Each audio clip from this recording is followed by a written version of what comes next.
Hello friend, तुमचं स्वागत आहे आजच्या आपल्या एका नवीन व्हिडिओमध्ये।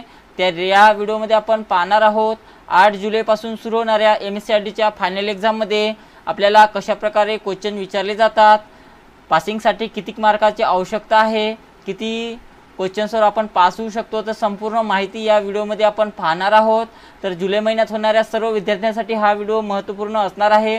तर व्हिडिओला सुरुवातीपासून तर शेवटपर्यंत पूर्ण पहा आणि तुम्ही फायनल एक्झाममध्ये पूर्णपैकी पूर्ण मार्क मिळवू शकता।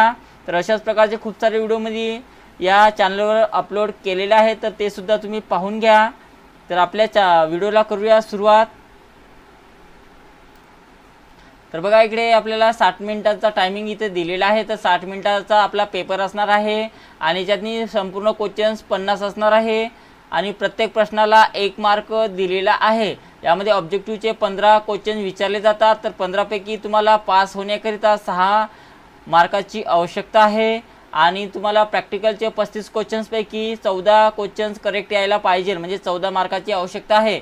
असे तुम्ही ऑब्जेक्टिव्हचे 6 आणि प्रॅक्टिकलचे 14 असे 20 मार्कातसुद्धा MSCITची फायनल एक्झाम आपण पास होऊ शकतो। तर दिलेल्या टाईममध्येच तुम्ही कोणत्याही क्वेश्चन्स यामधला कोणताही क्वेश्चन सोडू शकता। तर याच्यामध्ये बघा, लेवल 3 दिलेले आहे। तर लेवल 1 मध्ये सोपे क्वेश्चन्स आहे, लेवल 2 मध्ये त्यापेक्षा मीडियम प्रकारचे क्वेश्चन विचारले जातात आणि लेवल 3 मध्ये कठीण प्रकारचे क्वेश्चन विचारले जातात। तर प्रत्येक लेवलमध्ये आपल्याला ऑब्जेक्टिव्ह आणि प्रॅक्टिकल विचारले जातात। तर बघा, आणि तुम्ही कोणताही क्वेश्चन्स कोणत्याही वेळेस सोडवला तरी चालते आपल्या दिलेल्या टाईममध्ये। तर बघा, मी सुरुवातीपासून सर्व सोडून घेतो। तर सुरुवातीला आपण प्रॅक्टिकल सोडून घेऊया, संपूर्ण प्रॅक्टिकल सोडून घ्यायचं आहे आणि नंतर मी शेवटी ऑब्जेक्टिव्हचे सर्व क्वेश्चन सोडवणार आहोत। तर मी प्रॅक्टिकल लावत आहो पहिले आणि तुम्ही प्रॅक्टिकलचा पहिला क्वेश्चन चालू करा। तुम्ही कोणताही क्वेश्चन कधीही सोडू शकता आणि चॅनलवर जर तुम्ही नवीन असेल तर चॅनलला सबस्क्राईब करून ठेवा, कारण जुलै महिन्यात होणाऱ्या सर्व MSCITच्या एक्झामसाठीचे जेवढेही महत्त्वपूर्ण क्वेश्चन्स आहेत तर संपूर्ण क्वेश्चन मी या चॅनलवर अपलोड करणार आहोत, तर ते सुद्धा तुम्ही पाहून घ्या। तर बघा, पहिला क्वेश्चन, सपोर्ट फोल्डरमधील फीज फाईल कॉपी करा आणि स्टुडंट आयडीने असलेल्या फोल्डरमध्ये ते पेस्ट करा म्हणत आहे। तर कुठून म्हणत आहे? सपोर्ट फोल्डरमधील म्हणत आहे। तर सपोर्ट फोल्डरमध्ये जा, फी फाईलला सिलेक्शन करायचं आहे आणि काय करायचं आहे? कॉपी करायचं आहे। तर कॉपी करण्यासाठी राईट क्लिक करा, Ctrl+C ने सुद्धा कॉपी होते किंवा राईट क्लिक करून इथून कॉपी करून घ्या। कॉपी झाली ही फाईल, कुठं न्यायचं आहे? स्टुडंट आयडी असलेल्या फोल्डरमध्ये, म्हणजे सुरुवातीच्या फोल्डरच्या खाली कुठेही आपल्याला ते पेस्ट करायचं आहे। तर एक स्टेप इथून बॅकमध्ये जा, जेवढं बॅक जाते तेवढं बॅक घ्यायचं आहे। बघा, हे सुरुवातीचं फोल्डर आहे, त्याच्या खाली आपल्याला कुठेही राईट क्लिक करून पेस्ट करायचं आहे आणि नंतर आपलं उत्तर सबमिट करा। पुढचा क्वेश्चन पहा, हार्डवेअर फोल्डरमधून माऊस फाईल कलरमधल्या अदरमध्ये कॉपी करा म्हणत आहे। तर कशातून म्हणत आहे? हार्डवेअर फोल्डरमधून म्हणत आहे। तर हार्डवेअर फोल्डरमध्ये जा, माऊस फाईलला सिलेक्शन करायचं आहे, राईट क्लिक करा आणि इथून तिला कॉपी करून घ्यायचं आहे। कॉपी झाली ती फाईल, कुठं पेस्ट करायची आहे? कलरमधल्या अदरमध्ये। तर एक स्टेप इथून बॅकमध्ये जा, कलर फोल्डर दिलेला आहे ते कलरमध्ये जायचं आहे, त्यानंतर अदरमध्ये जा आणि कुठेही राईट क्लिक करून आपल्याला पेस्ट करायचं आहे ती फाईल आणि नंतर आपलं उत्तर सबमिट करायचं आहे। तर अशाच प्रकारचे तुम्हाला आज जेवढे क्वेश्चन मी सांगणार आहे त्या क्वेश्चन सारखेच तुम्हाला फायनल एक्झाममध्ये क्वेश्चन्स विचारले जातात, म्हणून हा व्हिडिओ तुम्ही पूर्ण पाहून घ्या। त्यानंतर बघा, सपोर्ट फोल्डरमधील abc.bmp फाईल कॉपी करा आणि होममधल्या इंडेक्स फोल्डरमध्ये पेस्ट करा म्हणत आहे। तर कुठून म्हणत आहे? सपोर्ट फोल्डरमधील म्हणत आहे। तर सपोर्ट फोल्डरमध्ये जायचं आहे।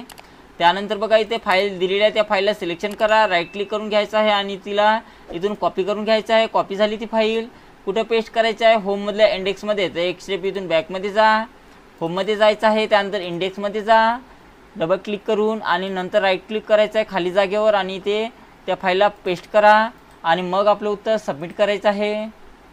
पुढचा क्वेश्चन पहा, दिलेल्या डॉक्युमेंटमधील 5व्या वाक्याचा टेक्स्ट कलर बदलून डार्क ब्लू करा म्हणत आहे। तर कोणत्या वाक्याचा म्हणत आहे? 5 नंबरच्या वाक्याचा।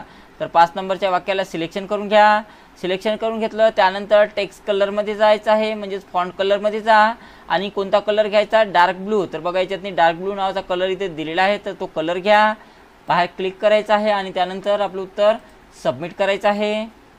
नेक्स्ट, दिलेल्या डॉक्युमेंटमध्ये अजेंडा या शब्दाला डबल अंडरलाइन स्टाईल लागू करा म्हणत आहे। तर अजेंडा या शब्दाला डबल अंडरलाइन घेण्यासाठी या शब्दावर डबल क्लिक करा म्हणजे संपूर्ण सिलेक्शन होईल। त्यानंतर अंडरलाईन देण्यासाठी तर अंडरलाईनच्या डाऊन एरोवर जायचं आहे आणि तुम्ही डबल अंडरलाईन द्या त्याला आणि नंतर आपलं उत्तर सबमिट करायचं आहे। पुढचा क्वेश्चन बघा, दिलेल्या MS वर्ड डॉक्युमेंटमध्ये लेफ्ट मार्जिन 1.75 इंचेस करा म्हणत आहे। तर लेफ्ट मार्जिन आपल्याला 1.75 इंचेस करायचं आहे। तर मार्जिन चेंज करण्यासाठी आपल्याला लेआउट टॅबमध्ये जायचं आहे। इथे मार्जिनमध्ये जा, मार्जिनमध्ये गेल्यानंतर इथे कस्टम मार्जिनवर क्लिक करायचं आहे आणि किती करायचं आहे बघा आपल्याला 1.75 इंच लेफ्ट मार्जिन। तर लेफ्टमध्ये जा, लेफ्टमध्ये जायचं आहे 1.75 टाईप करा त्यामध्ये आणि इंचेस देण्यासाठी आय आणि एन टाईप करायचं आहे सिंपल अशा प्रकारे टाईप करा। त्यानंतर ओके करायचं आहे आणि नंतर आपलं उत्तर सबमिट करायचं आहे। पुढचा क्वेश्चन पहा, रो नंबर 2ची उंची बदलून ती 10.5 करा म्हणत आहे। तर रो नंबर 2ची म्हणत आहे तर रो नंबर 2ला सिलेक्शन करा। उंची चेंज करायची आहे तर उंची चेंज करण्यासाठी बघा आपल्याला फॉर्मॅट टॅबमध्ये जायचं आहे आणि त्यातून आपल्याला रो हाईट घ्यायची आहे। रो हाईटमध्ये जा आणि किती हाईट टाकायची आपल्याला 10.5 म्हणत आहे तर 10.5 टाका। त्यानंतर ओके करा आणि नंतर आपलं उत्तर सबमिट करायचं आहे। तर सेम अशाच प्रकारचे तुम्हाला फायनल एक्झाममध्ये क्वेश्चन विचारले जातात। हॉलिडे लिस्ट वर्कशीटला मूव्ह करा आणि वर्कशीट लिस्ट इन्फो नंतर इन्सर्ट करा म्हणत आहे। तर हॉलिडे लिस्ट वर्कशीटला मूव्ह करायचं आहे। तर बघा ज्या शीटला मूव्ह करायचं आहे त्या शीटवर कर्सर ठेवा आणि आपलं जो कर्सर क्लिक आहे तो क्लिक प्रेस करून ठेवायचा आहे। बघा अशा प्रकारे होते, क्लिक करून ठेवा आणि कुठे न्यायचं आहे लिस्ट इन्फोच्या नंतर। तर अशा प्रकारे पुढे जाऊन या प्लसवर त्याला सोडून द्यायचं आहे। तर बघा लिस्ट इन्फोच्या नंतर ती शीट आपली आलेली आहे आणि त्यानंतर आपलं उत्तर सबमिट करा। त्यानंतर दिलेल्या प्रेझेंटेशनमध्ये अजून एक ब्लँक स्लाइड इन्सर्ट करा आणि मग फुल स्क्रीन करा म्हणत आहे। तर बघा आपल्याला एक ब्लँक नावाची स्लाइड घ्यायची आहे। तर न्यू स्लाइडमध्ये जा आणि तुम्ही ब्लँक नावाची स्लाइड घ्या आणि फुल स्क्रीन करण्यासाठी व्ह्यू टॅबमध्ये जायचं आहे आणि व्ह्यू टॅबमध्ये गेल्यानंतर बघा याच्यातून आपल्याला फुल स्क्रीन करण्यासाठी रीडिंग व्ह्यू हा व्ह्यू घ्यायचा आहे आणि त्यानंतर सबमिट करायचं आहे आणि मग आपलं उत्तर सबमिट करा। पुढचा क्वेश्चन बघा, दिलेल्या पॉवरपॉईंट प्रेझेंटेशनमध्ये सर्वात शेवटी 3 अतिरिक्त स्लाइड तयार करा म्हणत आहे। तर सर्वात शेवटी आपल्याला 3 अतिरिक्त स्लाइड घ्यायचे आहे। तर 3 अतिरिक्त स्लाइड घेण्यासाठी इथे कोणत्याही स्लाइडचं नाव सांगितलेलं नाही त्यामुळे या वरच्या ऑप्शनवर 3 वेळेस क्लिक करायचं आहे। 1, 2 आणि 3 स्लाइड घेतले आपण आणि त्यानंतर सबमिट करा। पुढचा क्वेश्चन पहा, MS आउटलुकमध्ये high priority task electricity bill payment subject सोबत तयार करा म्हणत आहे। तर बघा अशा प्रकारचा क्वेश्चन इथं आलेला आहे। आपल्याला काय बनवा म्हणत आहे टास्क। तर त्यासाठी न्यू आयटममध्ये जा आणि ते टास्क घ्यायचं आहे। टास्क घेतल्यानंतर बघा याच्यातनी प्रायोरिटी दिलेली आहे। तर प्रायोरिटी या 3 पैकी एक घ्यायची आहे जे सांगितलं असेल ते आणि त्यानंतर सब्जेक्ट दिलेला आहे तर सब्जेक्टला कॉपी करा। सब्जेक्टला कॉपी करायचं आहे आणि सब्जेक्टमध्ये आपल्याला सब्जेक्ट पेस्ट करायचा आहे। त्यानंतर सेव्ह आणि क्लोज करा आणि मग आपलं उत्तर सबमिट करा।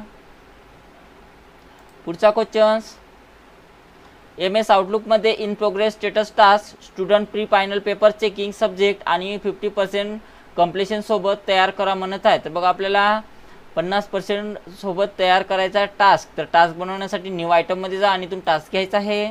स्टेटस दिलेला आहे सुरुवातीला तर स्टेटसमध्ये जा आणि इन प्रोग्रेस नावाचं इथून स्टेटस घ्यायचं आहे। सब्जेक्ट दिलेला आहे तर सब्जेक्टला कॉपी करा Ctrl+C न आणि सब्जेक्टमध्ये सब्जेक्ट सोडा। त्यानंतर 50% पूर्ण म्हणत आहे तर 50% कंप्लीशन करण्यासाठी बघा कंप्लीटमध्ये जाऊन 50% करायचे। त्यानंतर सेव्ह आणि क्लोज करायचं आहे आणि नंतर आपलं उत्तर सबमिट करायचं आहे। पुढचा क्वेश्चन, दिलेल्या वेब पेजमधून ग्लोबल वॉर्मिंगबद्दल माहिती पहा म्हणत आहे। तर ग्लोबल वॉर्मिंगबद्दल माहिती पाहण्यासाठी बघा आपल्याला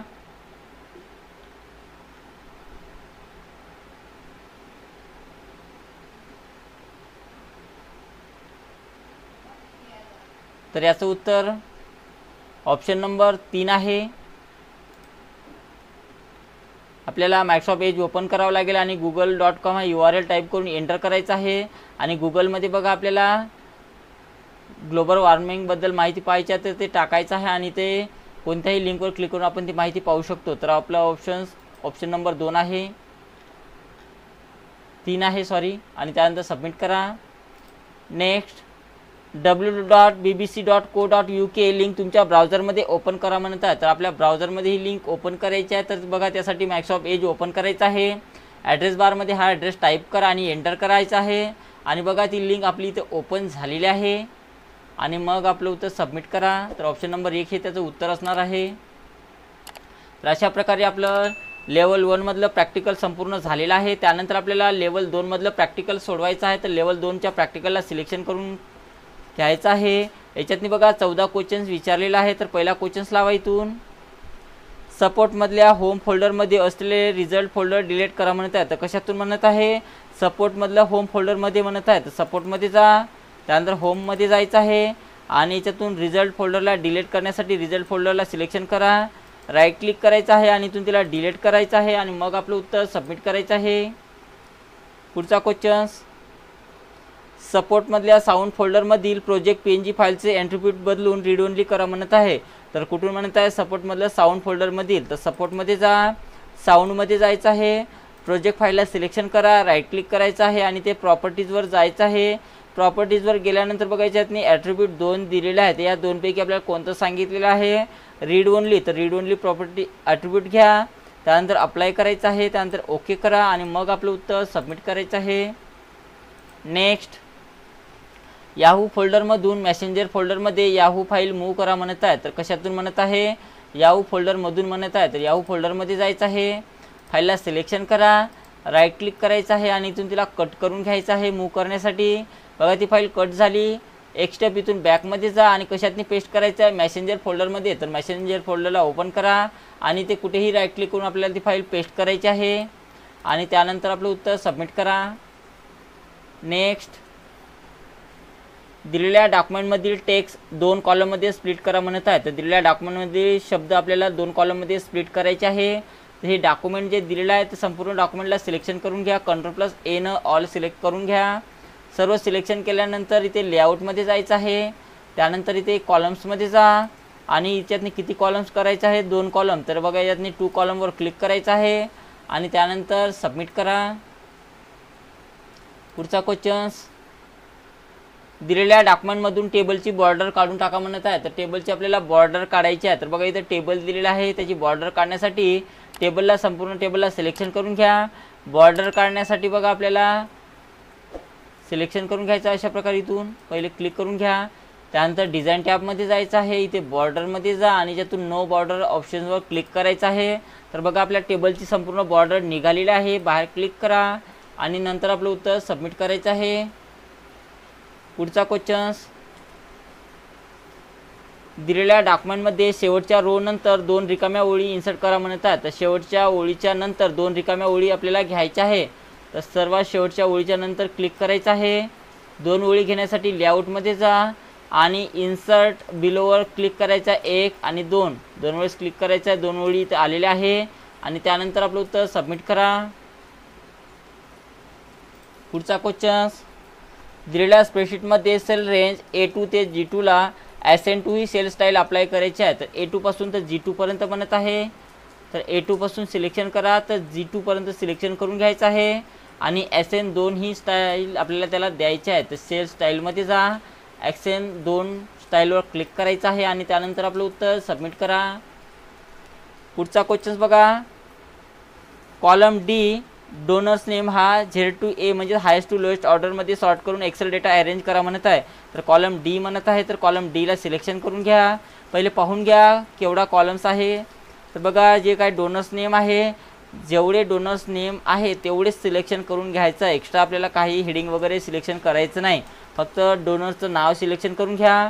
त्यानंतर सॉर्ट अँड फिल्टरमध्ये जायचं आहे आणि कोणत्या याच्यात करायचं आहे, हायेस्ट टू लोएस्टमध्ये। तर आपल्याला Z to A सांगितलेलं आहे, तर Z to A मध्ये सॉर्ट करायचं आहे। त्यानंतर इथे सॉर्ट बटनावर क्लिक करा आणि नंतर आपलं उत्तर सबमिट करायचं आहे। पुढचा क्वेश्चन्स पहा, दिलेल्या प्रेझेंटेशनमध्ये 2 ब्लँक स्लाईड ॲड करा म्हणते आणि सर्व स्लाईडला पुश नावाचं ट्रान्झिशन द्यायचं आहे। तर आपल्याला 2 ब्लँक स्लाईड ॲड करण्यासाठी न्यू स्लाईडमध्ये जा आणि यातून 2 ब्लँक नावाच्या स्लाईड घ्यायच्या आहे, 1 आणि 2 ब्लँक स्लाईड घेतल्या आणि सर्व स्लाईडला पुश नावाचं ट्रान्झिशन द्यायचं आहे। तर ट्रान्झिशनमध्ये जा, पुश नावाचं ट्रान्झिशन द्यायचं आहे, इफेक्टमध्ये जायचं आहे आणि कोणता इफेक्ट सांगितलेला आहे, फ्रॉम बॉटम। तर इफेक्ट द्यायचा आहे इथून फ्रॉम बॉटम आणि सर्वांना देण्यासाठी आपल्याला इथून अप्लाय टू ऑल करायचं आहे आणि त्यानंतर आपलं उत्तर सबमिट करा। पुढचा क्वेश्चन्स, दिलेल्या MS पॉवरपॉईंट प्रेझेंटेशनमध्ये 6 अतिरिक्त स्लाईड ॲड करा म्हणत आहे. तर 6 अतिरिक्त स्लाईड आपल्याला ॲड करायचं आहे. इथं कोणत्याही स्लाईडचं नाव वगैरे सांगितलेलं नाही, त्यामुळे डायरेक्ट या ऑप्शनवर 6 वेळेस क्लिक करा.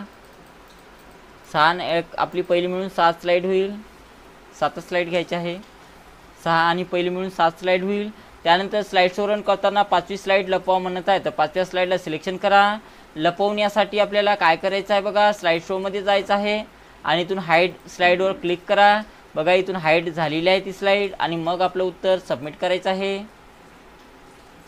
पुढचा क्वेश्चन्स, दिलेल्या प्रेझेंटेशनमध्ये करंट स्लाईडमध्ये टाईम ॲड करायचा आहे. तर करंट स्लाईडमध्ये आपल्याला टाईम टाकायचा आहे. तर त्यासाठी इन्सर्ट टॅबमध्ये जा. इन्सर्ट टॅबमध्ये गेल्यानंतर बघा आपल्याला हेडर आणि फुटरमध्ये जायचं आहे आणि त्यातनी डेट आणि टाईमवर क्लिक करायचं आहे आणि मग आपलं उत्तर, याला पहिले अप्लाय करा आणि नंतर आपलं उत्तर सबमिट करा.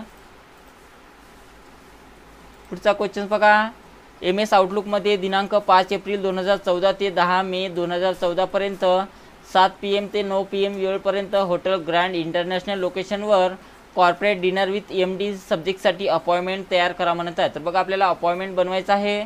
तर न्यू आयटममध्ये जा आणि इथून अपॉइंटमेंट घ्यायची आहे. अपॉइंटमेंट घेतल्यानंतर बघा इथे डेट दिलेली आहे. तर डेटला कॉपी करून घ्या. अशा प्रकारे कॉपी करून घ्यायचा डेटला आणि डेटमध्ये आपल्याला सुरुवातीची डेट टाकायची आहे. तर कुठून म्हणत आहे 5 एप्रिलपासून तर 10 मेपर्यंत. तर जे दुसरी जे डेट आहे तिलासुद्धा कॉपी करा आणि एंड डेटमध्ये तिला टाकायचं आहे. त्यानंतर आपल्याला 2 टायमिंग दिलेले आहेत 7 PM ते 9 PM पर्यंत. तर पहिल्या याच्यातनी 7 PM घ्या आणि दुसऱ्या याच्यातनी आपल्याला 9 PM घ्यायचं आहे. त्यानंतर याच्यातनी लोकेशन दिलेलं आहे. तर लोकेशनला कॉपी करा आणि लोकेशनमध्ये लोकेशन टाकायचं आहे. त्यानंतर याच्यातनी आपल्याला सब्जेक्ट दिलेला आहे. तर सब्जेक्टला पूर्ण सब्जेक्टला कॉपी करून घ्यायचं आहे. इथपर्यंत कॉपी करून घ्या आणि सब्जेक्टमध्ये आपल्याला सब्जेक्ट टाकायचा आहे. त्यानंतर सेव्ह आणि क्लोज करा आणि मग आपलं उत्तर सबमिट करायचं आहे. पुढचा questions, www.aecc.com web page open करा आणि ते तुमच्या फेवरेट लिस्टमधून ॲड करा म्हणत आहे. तर बघा फेवरेट लिस्टमध्ये ॲड करण्यासाठी बघा पहिले त्या साईटला ओपन करायचं आहे.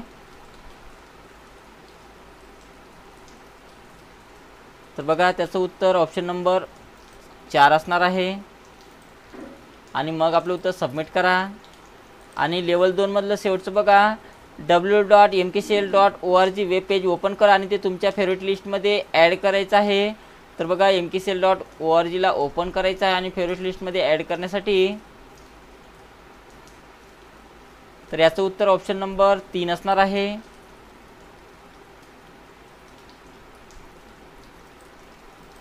आणि नंतर आपलं उत्तर सबमिट करा. तर आपलं लेवल 2 सुद्धा झालेलं आहे कंप्लीट. त्यानंतर आपल्याला लेवल 3 मधले क्वेश्चन सोडवायचे आहे प्रॅक्टिकलचे. तर पहिला क्वेश्चन इथून चालू करा. सपोर्टमधल्या होम फोल्डरमधील सॉफ्टवेअर फाईल उघडा म्हणत आहे. तर सपोर्टमध्ये जायचं आहे. होम फोल्डरमध्ये जा. सॉफ्टवेअर फाईलला ओपन करण्यासाठी डबल क्लिक करून ओपन करायचं आहे. तर ओपन झालं. त्यामध्ये बघा टाईप्स ऑफ सॉफ्टवेअर हे नाव टाईप करायचं आहे. तर जे नाव टाईप करायचं असेल ते नाव तुम्ही टाईप करू शकता किंवा कॉपी पेस्ट केलं तरी चालते, काही प्रॉब्लेम नाही. तर मी इथे कॉपी पेस्टच करतो. त्यानंतर फाईलला सेव्ह करा म्हणत आहे. तर फाईलमध्ये जा आणि इथून सेव्ह करायचं आहे. शॉर्टकट वापरलं तरी चालेल, काही प्रॉब्लेम नाही. त्यानंतर याला सेव्ह करण्यासाठी फाईलमध्ये सेव्ह करायचं आहे आणि त्यानंतर याला क्लोज करा इथून आणि नंतर आपलं उत्तर सबमिट करायचं आहे. पुढचा क्वेश्चन बघा, दिलेल्या डॉक्युमेंटमधून होम ग्रुप या शब्दाची हायपरलिंक काढून टाका म्हणत आहे. तर होम ग्रुप या शब्दावर डबल क्लिक करा. सिलेक्शन करून घेतलं. हायपरलिंक काढण्यासाठी याच्यावर राईट क्लिक करायचं आहे त्या नावावरच आणि याच्यातून रिमूव्ह हायपरलिंकवर क्लिक करा. बघा आपली लिंक निघालेली आहे आणि त्यानंतर सबमिट करा. नेक्स्ट, दिलेल्या स्प्रेडशीटमध्ये सेल F15 मध्ये मिनिमम फंक्शन वापरून सेल रेंज F4 ते F13 मधील सर्वात कमी मार्क काढायचे आपल्याला. तर कशातनी काढायचे आहे? F15 मध्ये. तर F15 मध्ये क्लिक करायचे. त्यानंतर आपल्याला कोणतं फंक्शन वापरायचं? मिनिममचं. तर फंक्शन मिनिममचं घेण्यासाठी ॲटोसममध्ये जा आणि इथून मिनिममचं फंक्शन घ्यायचं आहे. जेवढे मार्क असेल तेवढेच मार्क आपल्याला अशा प्रकारे सिलेक्शन करत न्यायचं आहे. इथपर्यंत कर्सर सोडायचं नाही, जेवढं आहे मार्क तेवढे सिलेक्शन करा आणि नंतर एक एंटर करायचं आहे. तर बघा कमीत कमी मार्क किती आहे? 27 आहे आणि नंतर आपलं उत्तर सबमिट करा. योग्य फंक्शनचा उपयोग करून सर्व विद्यार्थ्यांचे मॅथ या विषयाचे एकूण मार्क कॅल्क्युलेट करा आणि रिझल्ट I-23 मध्ये डिस्प्ले करा म्हणत आहे। तर I-23 मध्ये आपल्याला रिझल्ट दाखवायचा आहे, तर I-23 मध्ये क्लिक करा। त्यानंतर एकूण मार्क काढण्यासाठी बघा ॲटोसम जरी वापरला तरी चालेल। पहिले I-23 वर क्लिक करायचं आहे, डायरेक्ट ॲटोसमवर क्लिक करा, चालते, काही प्रॉब्लेम नाही। त्यानंतर जेवढे मार्क असेल तेवढेच मार्क आपल्याला सिलेक्शन करायचं आहे, जेवढे मार्क आहे तेवढेच मार्क घ्या, त्यानंतर एक एंटर करायचं आहे आणि नंतर आपलं उत्तर सबमिट करा। नेक्स्ट, दिलेल्या प्रेझेंटेशनमध्ये एक्झिस्टिंग स्लाईडचा डुप्लिकेट करा म्हणत आहे। तर एक्झिस्टिंग स्लाईडचा डुप्लिकेट करण्यासाठी पहिले त्या स्लाईडला सिलेक्शन करा, राईट क्लिक करायचं आहे त्याच्यावरच आणि याच्यातून तिला डुप्लिकेट स्लाईडवर क्लिक करा आणि मग आपलं उत्तर सबमिट करा। पुढचा क्वेश्चन्स, MS आउटलुकमध्ये इंटरनॅशनल एक्झिबिशन असा सब्जेक्ट देऊन एक नवीन इव्हेंट कॅलेंडरमध्ये बनवा म्हणत आहे। तर आपल्याला नवीन इव्हेंट बनवायचा आहे, तर न्यू आयटममध्ये जा, अपॉइंटमेंटमध्ये जायचं आहे, ऑल डे इव्हेंटवर ते क्लिक करा आणि जो काही सब्जेक्ट दिला असेल तो सब्जेक्टला कॉपी करून घ्या आणि सब्जेक्टमध्ये सब्जेक्ट टाकायचा आहे, लोकेशन दिलं असेल तर लोकेशन टाका, डेट आणि टाईम जर दिला असेल तर ते सुद्धा तुम्ही याच्यामध्ये टाकू शकता आणि त्यानंतर सेव्ह आणि क्लोज करून आपलं उत्तर सबमिट करायचं आहे। आणि शेवटचं बघा, www.hotmail.com हे वेब पेज ओपन करा आणि माय अकाउंट @hotmail.com युजरनेम आणि पासवर्ड 123 पासवर्डने लॉग इन करा म्हणत आहे। तर बघा अशा प्रकारचा क्वेश्चन इथं आलेला आहे, तर त्याचं उत्तर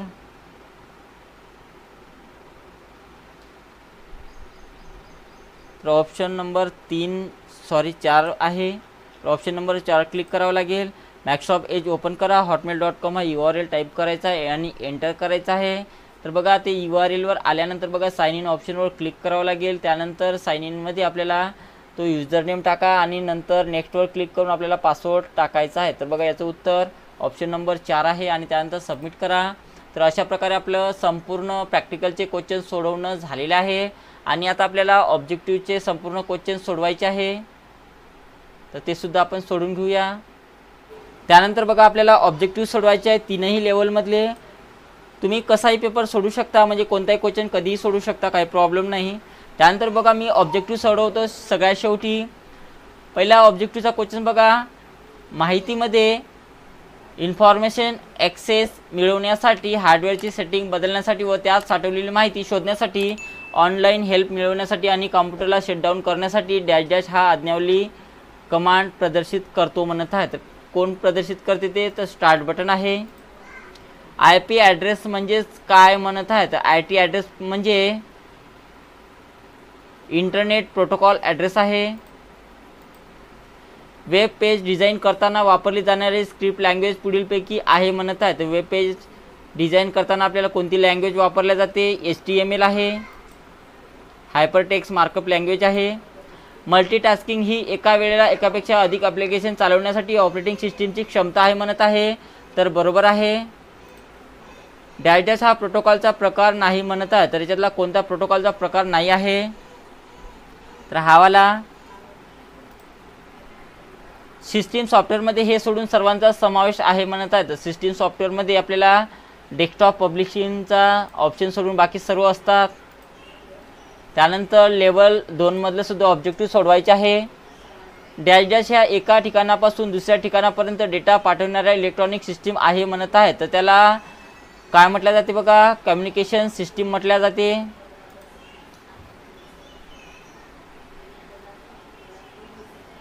कम्युनिकेशन सॉफ्टवेअर आहे। एखादा टॉपिक शोधण्यासाठी तुम्ही जेव्हा डॅश डॅश वापरतात तेव्हा तुम्ही शोधत असलेली माहिती डेटाबेस सारख्या रचनेत एकत्र होते म्हणत आहे। तर त्याला आपण इंडेक्स म्हटले जाते। युटिलिटीज, डिव्हाइस, ड्रायव्हर्स आणि लँग्वेज ट्रान्सलेटर्स हे सर्व सिस्टीम सॉफ्टवेअरचे भाग आहे म्हणत आहे। तर बरोबर आहे। मीडिया क्षमता, स्टोरेज उपकरणे आणि वापरण्याचा वेग ही कीबोर्ड उपकरणाची काही महत्त्वाची वैशिष्ट्ये आहे म्हणत आहे। तर हे सर्व सेकंडरी स्टोरेजचे वैशिष्ट्य आहे, म्हणून हा क्वेश्चन चुकीचा आहे। कॉम्प्युटर कार्यपद्धतीचा कमाल उपयोग करण्यासाठी डॅश डॅश हे अनावश्यक फाईल फ्रॅगमेंट शोधून व नाहीसे करून वगळून फाईल व डिस्क स्पेसची पुनर्रचना करते म्हणत आहे। तर त्याला डिस्क डिफ्रॅगमेंटर म्हटले जाते। ओरिजिनल फाईल खराब झाल्यास किंवा हरवल्यास बॅकअप प्रोग्राम वापरण्यासाठी फाईलच्या प्रती करून देतात म्हणत आहे, तर बरोबर आहे. त्यानंतर आपल्याला लेवल 3 मध्ये सुद्धा ऑब्जेक्टिव्ह सोडवायचे आहे. तर लेवल 3 मध्ये जा. पहिला क्वेश्चन बघा, डायजेस्ट म्हणजे प्रक्रिया न झालेले अनप्रोसेस्ड वास्तव म्हणत आहे, तर त्याला आपण काय म्हटलं जाते, डेटा म्हटलं जाते. तुम्ही डेटा संकलित करू शकाल अशा स्टोरेज डिव्हाइसेसची पुढील काही उदाहरणे आहे म्हणत आहे. तर आपण हार्ड डिस्कमध्ये ठेवू शकतो, कॉम्पॅक्ट डिस्कमध्ये ठेवू शकतो आणि पेनड्राईव्हमध्ये सुद्धा ठेवू शकतो. तर याच्यातलं वेगळं आहे ते माऊस आहे. सॉफ्टवेअरचे दुसरे नाव काय आहे म्हणत आहे, तर सॉफ्टवेअरचे दुसरे नाव हे प्रोग्राम्स आहे. तर अशा प्रकारे आपला संपूर्ण पेपर सोडवणं झालेला आहे आणि पाहूया आपल्याला किती मार्क मिळालेले आहे. तर त्यानंतर इथे एंड एक्झामिनेशनवर क्लिक करायचं आहे. येस करा, येस करा, पुन्हा येस करायचं आहे. तर बघा आपल्याला 47 हे मार्क मिळालेले आहे. तर प्रॅक्टिकलमध्ये आपल्याला पूर्णपैकी पूर्ण मार्क करेक्ट आलेले आहे आणि ऑब्जेक्टिव्हमध्ये आपले 2 मार्क कटलेले आहे. तर पाहूया कोणते 2 मार्क आहेत. तर बघा डॅशच्या एका ठिकाणापासून दुसऱ्या ठिकाणापर्यंत डेटा पाठवणारा इलेक्ट्रॉनिक सिस्टीम आहे म्हणत आहे, तर त्याचं उत्तर होतं कम्युनिकेशन सिस्टीम होतं. एखादा टॉपिक शोधण्यासाठी तुम्ही जेव्हा डॅशडॅश वापरतात तेव्हा तुम्ही शोधत असलेली माहिती डेटाबेस सारख्या रचनेत एकत्र होते म्हणत आहे, तर त्याचं उत्तर सर्च इंजिन आहे. आणि शेवटचा बघा, तुम्ही डेटा संकलित स्टोअर करू शकाल अशा स्टोरेज डिव्हाइसेसची पुढील काही उदाहरणे आहे म्हणत आहे, तर त्याचं उत्तर हार्ड डिस्क होतं. तर अशा प्रकारे आपले 3 क्वेश्चन चुकीचे होते, बाकी संपूर्ण क्वेश्चन करेक्ट आलेले आहे. तर MSCITच्या फायनल एक्झाममध्ये अशाच प्रकारचे क्वेश्चन विचारले जातात.